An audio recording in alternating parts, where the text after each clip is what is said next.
வாங்க, ஆமை முயல் கதைய பத்தி ஒரு சின்ன சுருக்கம் பார்க்கலாம். இது நம்ம எல்லாருக்குமே தெரிஞ்ச ரொம்ப ஃபேமஸான கதை தான் இல்லையா? ஆனா இதுல இருக்கிற பாடம் பாருங்க இன்னைக்கும் ரொம்ப முக்கியம். அதாவது வெறும் வேகத்தை மட்டும் நம்பாம பொறுமையும் விடாமுயற்சியும் எப்படி ஜெயிக்க வைக்கணும் ரொம்ப அழகா சொல்ற கதை இது. முதல்ல கதையோட ஆரம்பம் என்ன?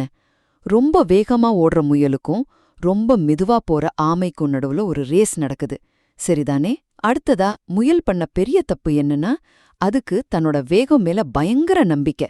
ஜெயிக்கிறது ரொம்ப ஈஸின்னு நினைச்சு வழியில அப்படியே ஒரு தூக்கத்தை போட்டுருச்சு. பாருங்க, திறமை மட்டும் இருந்தா போதாது, கவனக்குறைவா இருந்தா என்ன ஆகும்னு இது காட்டுது. கடைசியா ஆமை எப்படி ஜெயிச்சது?